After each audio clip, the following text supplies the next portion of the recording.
वलसाड जिले के नानापुरा तालुका पंचायत चुनाव में आम आदमी पार्टी ने आज अपने उम्मीदवारों का नामांकन दाखिल कर चुनावी मैदान में धमाकेदार एंट्री की। पार्टी ने तालुका पंचायत की 8 सीटों और जिला पंचायत की 2 सीटों पर कुल 10 फॉर्म भरे। जिला पंचायत की नानापुरा और अम्बेटी दोनों महत्वपूर्ण सीटों पर भी पार्टी ने दावेदारी पेश की। नामांकन के दौरान पार्टी कार्यकर्ताओं में जबरदस्त उत्साह और जोश देखने को मिला। आप नेताओं ने कहा कि नानापुरा तालुका वर्षों से सड़क, पानी, बिजली और शिक्षा जैसी बुनियादी सुविधाओं के लिए तरस रहा है। स्थानीय किसानों की समस्याओं को हमेशा नजरअंदाज किया जाता रहा है। पार्टी का दावा है कि इस बार जनता पूरी तरह बदलाव के मूड में है और परंपरागत दलों से ऊब चुकी है। मतदाताओं ने भी साफ संकेत दिए हैं कि वे इस बार काम और नियत देखकर ही वोट देंगे।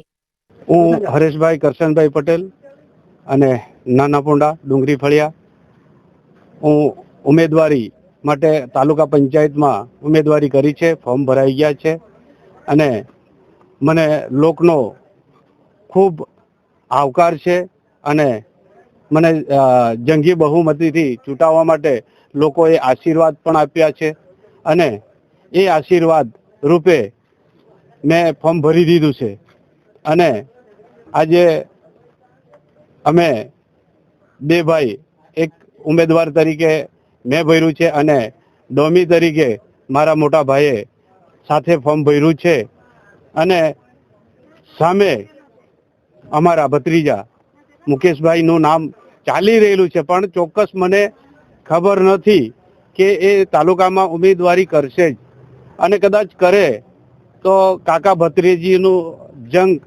મોટું લડાશે અને ભત્રીજો લડશે હારશે તો એમનું શું નામ રહેશે।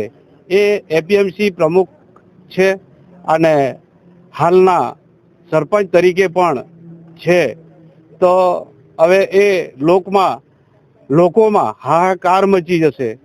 તો મારી તો એક જ રિક્વેસ્ટ હતી કે ભત્રીજો કાકો ઊભી રહ્યો છે તો શાંતિથી બેસી જાય તો ઘણું સારું।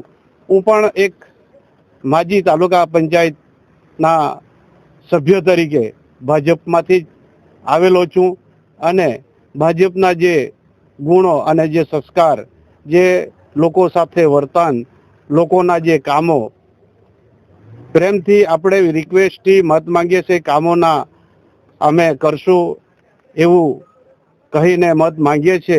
આજરોજ કપરાડા વિધાનસભા નાનાપોંડા તાલુકા જિલ્લા પંચાયત 2 અને તાલુકા પંચાયત 8 આમ અવારનવાર હવે સતત કપરાડા વિધાનસભાના આમ આદમી પાર્ટીના ઉમેદવારો ખૂબ ઉત્સાહી અને ખૂબ સારી રીતે અને લોકોની ખૂબ જ અપેક્ષા અને સારી અને આવનારા દિવસમાં અમે પાણીનો મુદ્દો છે, આરોગ્યનો મુદ્દો છે, સાથે સરકારી તમામ હાલમાં જે શાળાઓ જર્જરિત હાલતમાં છે અને આંગણવાડી પણ જર્જરિત હાલતમાં છે, સાથે તમામ આરોગ્ય જે પીએચસીઓ છે, સીએચસીઓ છે એ જે ખૂબ જ ગંભીર પરિસ્થિતિમાં છે એના પર પહેલે અમે ઉજાગર કરીશું। ત્યારબાદ જે રોડ રસ્તા હજુ પણ ભૌગોલિક પરિસ્થિતિ અનેક વિસ્તારમાં અનેક ગામડામાં ખૂબ જ સમસ્યા હજુ પણ વિકાસ થયેલ નથી એ મુદ્દે પણ અમે એ લોકો સુધી લઈ જશું। સાથે રોજગારીના પ્રશ્ન છે, બસની વ્યવસ્થા નથી, સાથે અન્ય રોજગારીના પ્રશ્ન અને પોલીસ વિભાગ દ્વારા જે પણ અમારા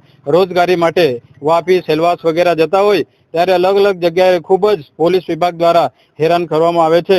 એના ઉપર પણ અમે એક પહેલ કરીશું કે સ્થાનિક લેવલ પર જે પણ રોજીરોટી માટે જતા હોય તો એમણે આ ખોટી રીતે હેરાનગતિ નહીં કરો એવા તમામ મુદ્દાઓ લઈને અમે કેટલા ફોર્મ ભરવામાં આવ્યા છે અને કયા કયા તાલુકા પંચાયત બેઠક અને જિલ્લા પંચાયત પર ભરાયા છે। આજે નાનાપોંડા જિલ્લા પંચાયત, અમ્બેટી જિલ્લા પંચાયત એની અંદર 8 તાલુકા પંચાયત છે। અમ્બેટી, કાકડકોપર, સુખાલા અને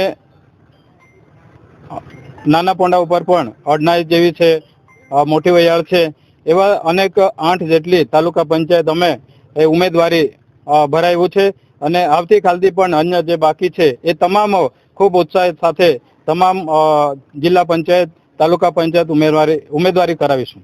હજુ બીજેપીએ પોતાના ઉમેદવાર જાહેર નથી કર્યા અને તેવા સમયે તમે પ્રથમ હરોળમાં ફોર્મ ભર્યા છે, જીતની કેટલી આશા છે? આ વખતે તમામ જનતાનો ખૂબ જ એક બદલાવ અને પરિવર્તન તરફની ચર્ચાઓ ચાલી રહી છે, ત્યારે ભાજપ અને કોંગ્રેસ છેલ્લા ઘણા વર્ષોથી પોતાના સમયના અનુસંધાને ખૂબ જ અન્યાય થયો છે. લોકો સાથે વાયદા કરેલા એ પણ વાયદા પ્રમાણે કામ કરેલ નથી, જેથી કરીને તમામ જનતાઓ આ વખતે એક પરિવર્તન આમ આદમી પાર્ટી તરફ વિચારણા કરી રહી છે.